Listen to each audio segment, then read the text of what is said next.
Patriots Nation, take a deep breath. There's an earthquake in Foxboro today. 4 pieces are shifting the board. A name seemingly out of nowhere. A swing that could flip the AFC on its head. A big money investment starting to silence critics. And an aggressive posture behind the scenes that promises to jolt the preseason.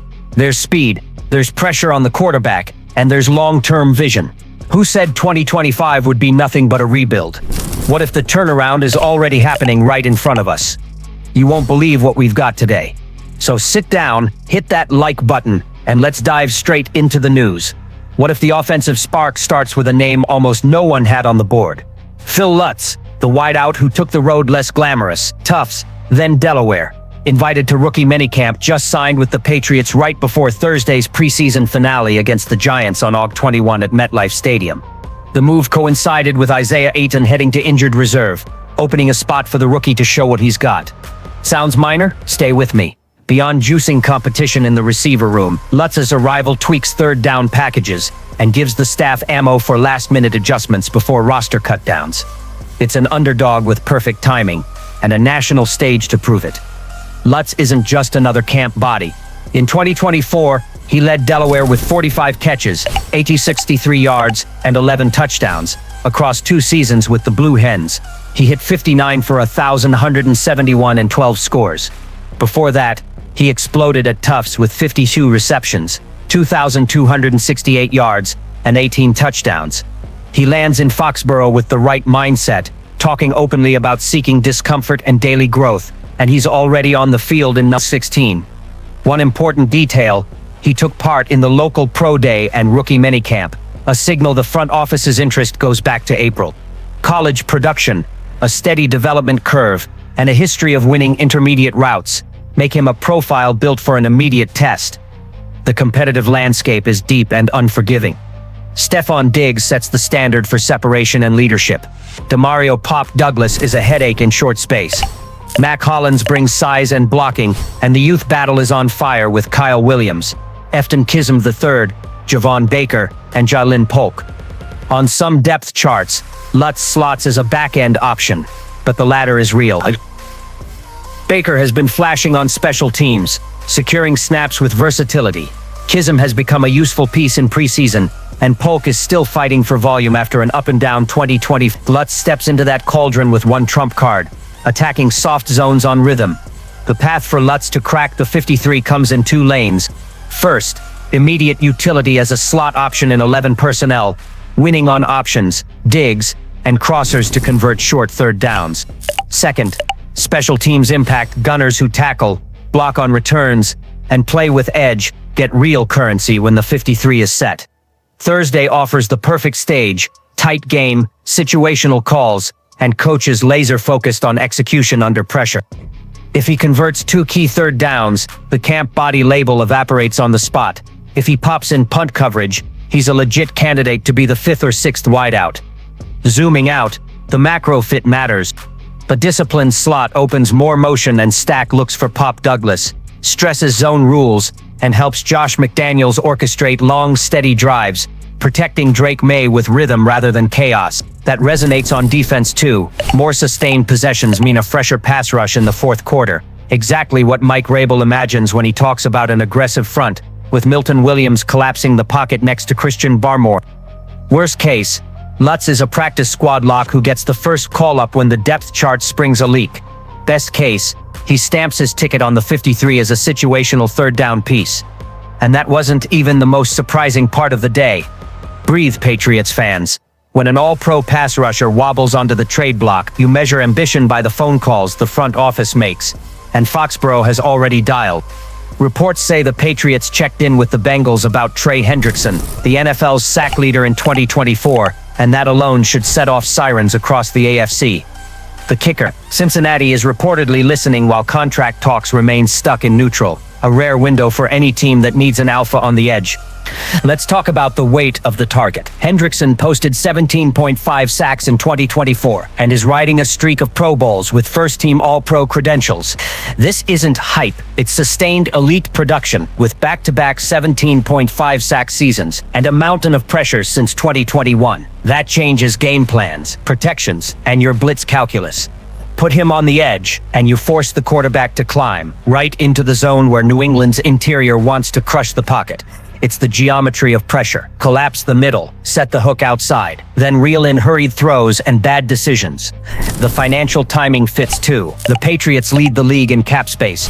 That's not just margin. It's ammunition to absorb a new deal, while keeping flexibility for in-season moves. Translation, you can pay a star without cannibalizing the young core. That matters when you're building a sustainable identity. Keep the quarterback protected, keep the pass rush scary, and keep the books clean enough to pivot if an unexpected opportunity pops up in November. What about the price? The rumor mill throws around a first-rounder and a young defender, which explains why interested teams are cautious. There's buzz that New England is weighing cost-benefit with a cold eye and sees Cincinnati's ask as above the sweet spot, even while keeping tabs and staying engaged. This is the dance. Test the market, push the limits, let the clock tick, and strike when the leverage flips your way. And the philosophical green light came straight from Elliott Wolf. He's on record being open to a blockbuster for the right player at the right price. That's not a throwaway line, it's a posture. Local chatter is picking up steam, openly debating how much of the public stance is tactical posturing, a sign there's real activity behind the curtain. Fold in Mike Rabel's daily sermons about identity and pass rush physics, and the calendar tells you the staff is in full evaluation mode, on the eve of that Giants game. On the field, the fit is crystal clear. Hendrickson gives Rabel a closer for 3rd and long, lets you rush 4 more often, elevates pressure rate without gambling, and speeds up the opposing QB's internal clock. It also amplifies the value of the interior. When the middle pushes, the QB steps into a vise, and the locker room. Fans feed off aggression. Memories flood back of eras when New England landed stars to complete the puzzle. Fair question. Is it worth shipping draft capital during a build? The answer lives in January. If a top 10 defense is attainable with a true closer, the immediate return can outweigh the uncertain prospect. If you're going to pounce, you pounce when the market blinks. You know those games that turn before the opening kickoff? The clue just surfaced in the trenches. Mike Rabel barely smiled, but the praise slipped out, and it's gold. The new pillar in the defensive interior is making opposing quarterbacks climb the pocket and speed up their decisions. You know the name, but you might still be underrating him. Milton Williams, the offseason splurge, is starting to validate every cent with the kind of work that rarely shows on a box score, collapsing the middle with consistency and discipline, rip after rip right. Now let's anchor that with facts, not vibes. Williams arrived on a 4-year, $104 million deal after hoisting the trophy in Philadelphia, and he entered Foxboro tagged as an ascending piece. This wasn't a check written to fame. It was a technical bet. The staff's plan is simple and cruel. Shove quarterbacks into the funnel where the edges wait, cut blitz rates, boost 4-man pressure, and protect the secondary so it can break routes on timing. When that blueprint hits, the defense plays on Vrabel's terms. Physical, organized, opportunistic. If you watched the 2012 win over the Vikings, you saw the script, the pocket squeezing from the center, the quarterback trying to escape straight ahead and running into the danger zone. It doesn't always become a sack, but it almost always becomes a rushed throw, a truncated read, a live ball. That's how one of the week's signature plays was born. Interior pressure, forcing a mistake, and the defense cashing in on a short field. Those repetitions change, 3rd downs, time of possession, and eventually, the scoreboard. The supporting cast multiplies the damage. Christian Barmore is a double-team magnet, which opens alleys for Williams to win one-on-one. Harold Landry, a veritable favorite, slides into that finisher role on 3rd and long, while Kalavon Chason adds situational burst in sub-packages. Kasharius Tonga keeps the heft inside, allowing the rotation to stay strong without a steep drop-off. Layer on a snap philosophy that spreads the workload, and you start to see why pressure tends to spike in the 4th quarter. Fresh legs, clean technique, fewer 5-man gambles, more suffocation with 4. The inevitable question, will the box score ever make noise? Williams effectively answered early. Numbers are a consequence of the job. On tape, the signs are already there. Clean first step, active hands, protection recognition in half-man angles to attack the inside shoulder, and that rare ability to turn his hips without losing leverage. Technically, he's the glue of the project. He creates chaos without relying on blitz, shields the back end, and sets the physical tone Vrabel demands. If he sustains this level, New England's defense trades volatility for identity, and that's how a unit becomes trustworthy in December. There's also the psychological effect you can't chart, but every fan feels when the center of the pocket predictably caves. the opponent's mental clock shrinks by a sec. That second is where the moonball turns into a pick, where a strip sack appears, where an offense abandons slower developing concepts. That's how a defense becomes a single organism, new pieces locking into defined roles, a shared language, and small wins stacked snap after snap.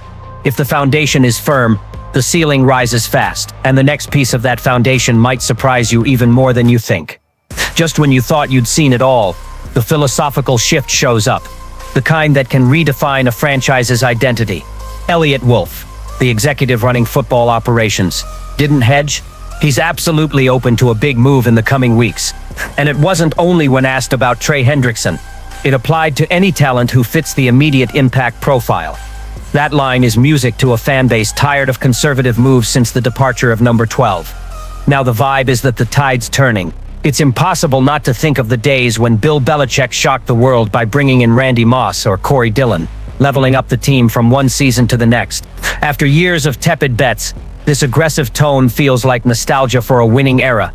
The difference now is Mike Vrabel at the helm, asking for physical identity and consistency every time he steps to the mic. The combination of a head coach thirsty for instant impact and a GM willing to open the checkbook creates the perfect runway for a strategic pivot. If Hendrickson is the hottest name, imagine the audacity of aiming at Micah Parsons amid his contract standoff in Dallas. Is that a dream? Maybe, but just mentioning it jolts the fan base and forces rivals to pay attention. Moves of that magnitude don't just fortify the front seven.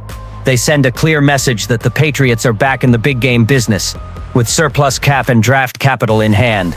Wolf has the latitude to engineer a masterstroke without derailing the long-term build. And it's not just about names. What Wolf revealed is a mindset. He and Vrabel share a vision that culture is built on toughness, work ethic, and elite talent. Unlike recent years, when signings felt scattershot, now every move looks like part of a bigger puzzle.